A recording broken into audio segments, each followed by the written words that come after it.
I'm Venkatesh Maha, and I'm a filmmaker. So today, I'm going to take you through some storms that I survived and lived to tell the tales to you.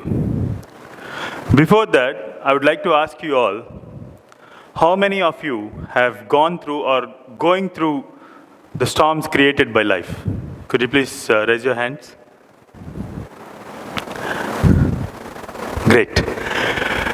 This is just to know the amount of emotional quotient that's listening to my story. And I can see there is a lot. Thank you. Like they give different names to cyclones, I also gave some names to the storms that I have come across. So why wait? Let me start. Let me get my storm swirling. So the first storm that I'm going to take you through is hunger. It is not that metaphorical hunger that we use to define desire. It is that real hunger that creates storms in your stomach. At a very young age of 16, I left my house to live independently. When we say independent, it sounds fun, carefree, and adventurous, but trust me, being independent in anything is not so easy. So when I left my house for almost 10 months, Vijayawada bus stand has become my home. In the initial days, I used to work as a server at a bar and a helper in a screen printing unit, where I used to earn only 600 rupees per month. Later, using all my talent and one good-looking dress that I borrowed from my friend, I got a job as a Tata Walkie sales executive and earned 1,500 rupees that month. That's it. I thought I was settled in life and could stand on my own feet. So I went back home with a lot of gifts to everyone and that arrogance that comes from earning money. I told my mom that life is so simple. We just need to say some nice words and sell things. And I also told her that I'm going to do that staying back at home. But my mom said no. She said that I should leave the house. I was shocked. And I asked my mom why. Then she said that only after I left home, people started respecting me. And that I should live on my own to protect that respect. What my poor mom didn't know back then at that moment was, under the blanket of that arrogance, there was a 16-year-old kid who was terrified to go back to living in a bus stand. So I lost the job I had been doing. And I spent all the money that I earned earlier. Now I was left hungry again. Soon I found a job as a sales executive in an electronics store.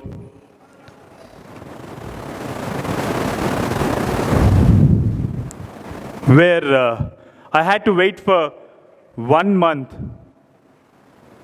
to get my salary and have a decent meal.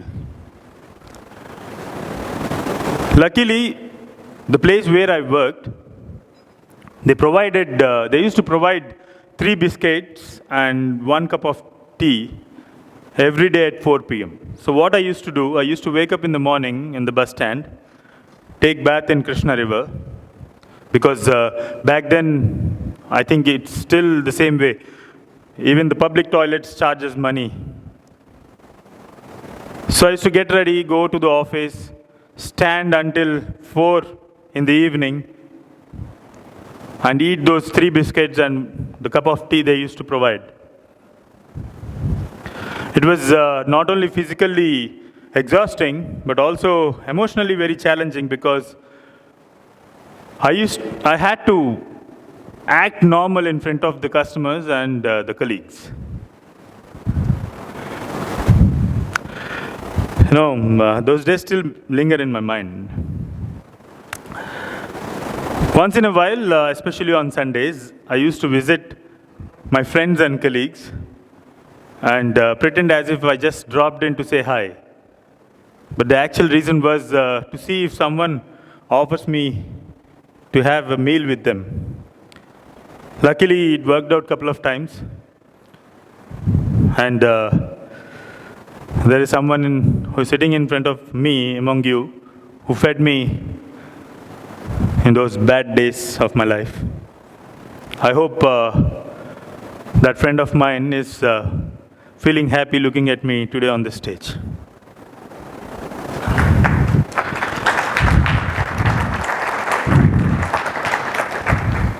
Hunger is a real storm that could kill you, not only emotionally, but also physically. We need to find ways to be self-sufficient. And when you are hungry, never hesitate to ask someone for food, because you have to live to achieve anything in life. And if they provide you with a meal, you're fortunate for the day. If they don't, you're still fortunate, because your ego has been broken now, which helps you in developing humility and resilience to achieve great things in life.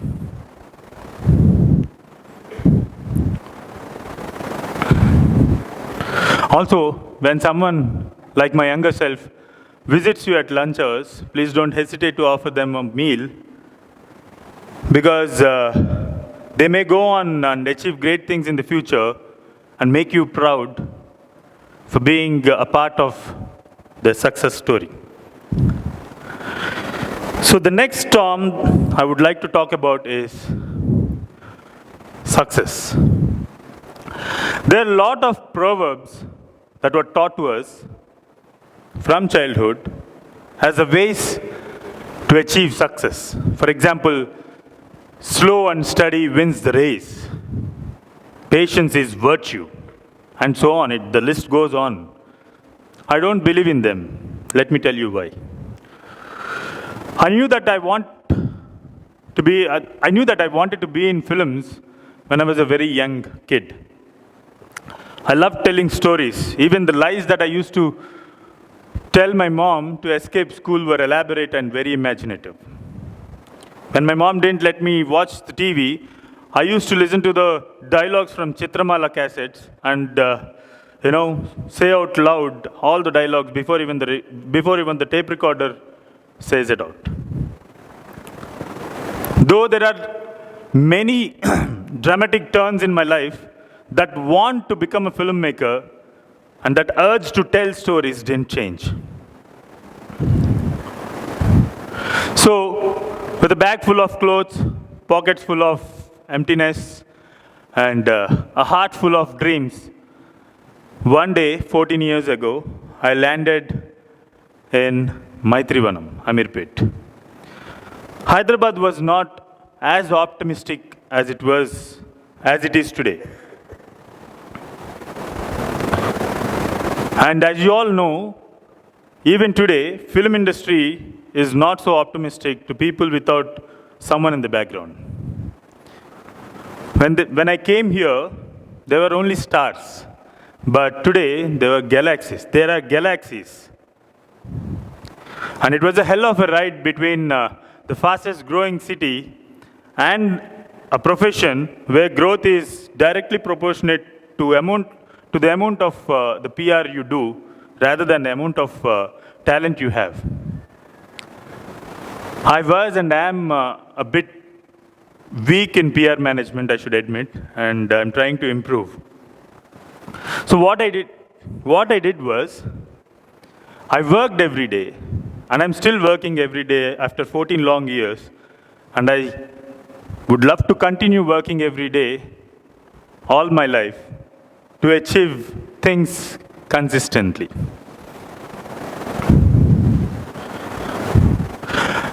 I still remember those underestimating and judgmental gaze of people around me. I took all the opportunities that came in my way to learn things faster, and I did learn things faster. I worked as a set boy who got slapped, as a junior artist who tried to appear on every shot of a film, an unexpected art director, a line producer, a co-director, a photographer, whatnot, and many more. Before I write and direct my first feature film called Care of Kancharapalam. Thank you very much. But a lot of people think Kancharapalam was just a small film made out of shoestring budget and got overnight success. But what actually went into Kancharapalam was my vast accumulation of experiences and the courage that I gathered for 27 years of my life. So coming back to the Proverbs, patience is virtue. I think this saying is a capitalist notion that's created to condition people into accepting their circumstances and living their lives, entire lives, hoping for something better in the future. If we keenly observe, most of the graves in this world belong to the so-called failures. And if we go to those graves and ask them whether they waited patiently all their lives for whatever they wanted, they would likely say that they're still waiting in their graves.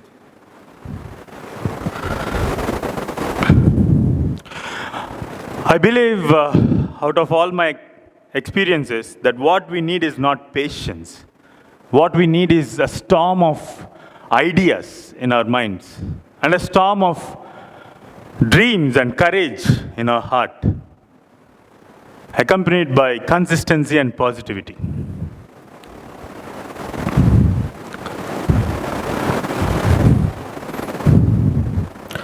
And once the job is done, once you are done with doing whatever you can, that is the time for all of us to exercise patience. We need to wait patiently but confidently for the outcome. And if the results are not satisfying, it doesn't mean we have failed. It just means that the job is yet to be done.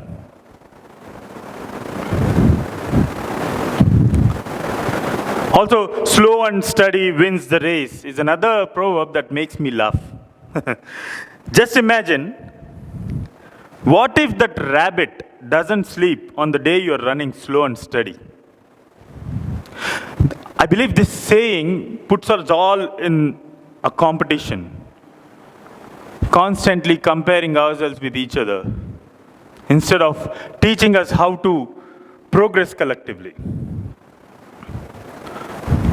Why should turtles compare themselves with rabbit? Why can't they just walk or run or do whatever they want to do in their own pace and achieve whatever they want in their life? I think it is about time for all of us to amend those proverbs on our wallpapers and WhatsApp statuses. So the next storm, let's jump into the storm of misconception. I think misconception is one of the most dangerous storms that this world is going through right now. due to the tampered information across internet and social media, whatever you say. My father started his life as a cleaner and grew up to become an owner of several lorries in his lifetime before he passed away when I was 10 years old. I believe all my understandings of the world come from his explanation of it, riding his Bajaj Chatak while I was standing in the front and looking at the world through his eyes. But unfortunately, what happened, when I was a very young kid, my father lost his vision and I had to become his driver. After my school every day, I used to walk him to our mechanic shed by holding his hand. One day, when we reached, by the time we reached the mechanic shed, all the mechanics were waiting for my dad, and I found out that they couldn't understand the problem in the lorry that came for a repair. My father asked them to place a chair in front of the engine and asked them to constantly give acceleration till he asked them to stop. After a while, he stopped them and asked one of the mechanics to go and check a certain part in the engine. And that's it. They found the problem. You see, I almost faint every time I remember what I saw that day. It was so magical. When we were going home, I asked my dad, how did he do that? And for that he told me that he heard the sound of the problem in the engine, which comes with the observations of life using all the senses, which in turn develops a strong intuition which gives you the exact answer. I did not understand a single word that old man was talking to me. And his magic show didn't stop there. After a few months, he found out that I was bunking school and roaming on the streets in the school hours. So he decided to drop me and pick me up from the school every day by himself. But how? He lost his vision. How can he drop me?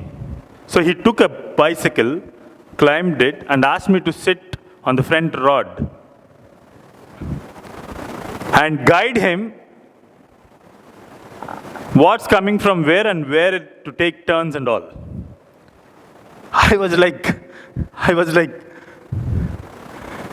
I started shouting like a running commentator while wetting my pants. Finally, he dropped me at the school and he picked me from the school that evening, and this went on for a few months.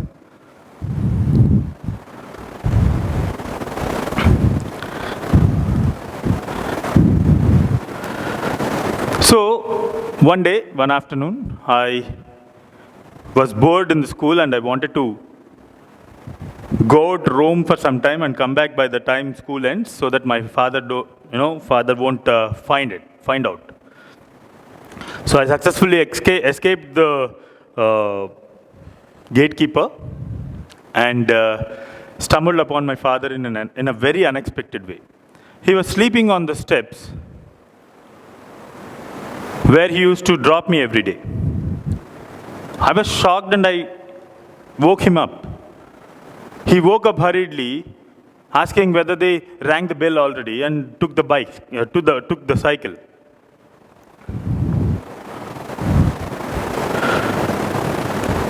So I asked him why was he sleeping there and didn't go home. He asked me back, how can he go back home without my navigation? I was shocked for a second and started tearing up. That day, I understood what intuition meant. Intuition is the strongest power that helps you understand the world beyond what you can see and hear. And I believe I figured out from all the understanding I have, understanding of the world I have, that what's missing in me before and what took birth in me on the day I saw my dad on those steps. It was empathy that was missing. And I also figured out that empathy is the key to develop strong intuition.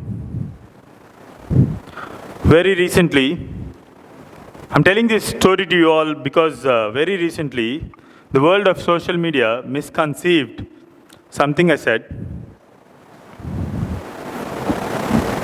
and put me through a futile storm.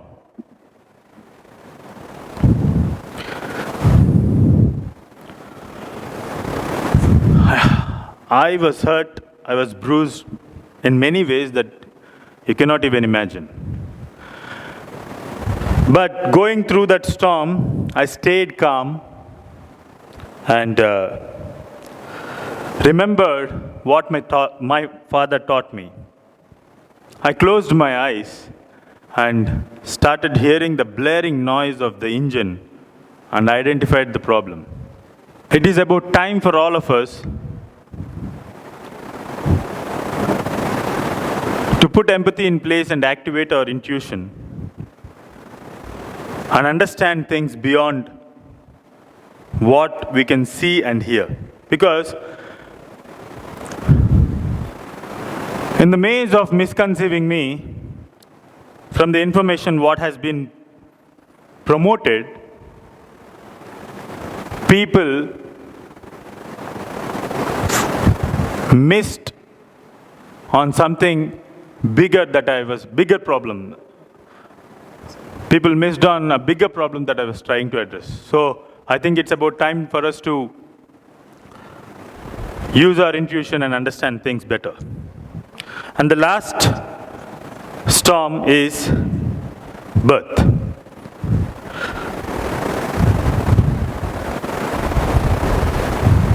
So one day,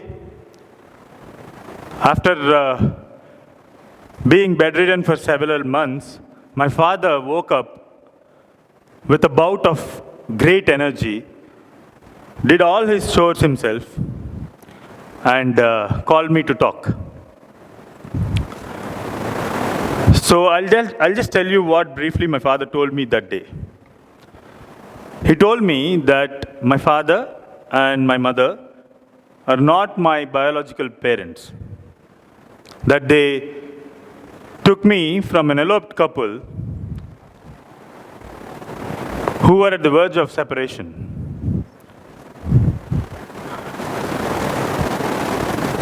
And that day, that evening, he was joined in the hospital, and after a week, he passed away.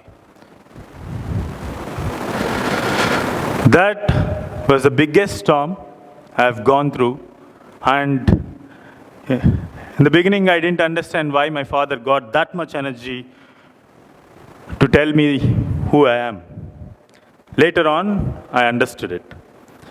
He tried to free me from the restrictions of bonding. He tried to remove the burden of bloodline and vagera, which become obstacles in the way of achieving things in your life. So that's me, standing in front of you, accepting all the storms that I went through, to share with you guys your birth, money, hunger, or a billion other reasons which stands in the way which you think standing in your way to achieve things cannot stop you from achieving anything in life. Whatever birth, whatever kind of birth, whatever bloodstream, all these things are just misconceptions that we put in our paths to achieve things by our own selves.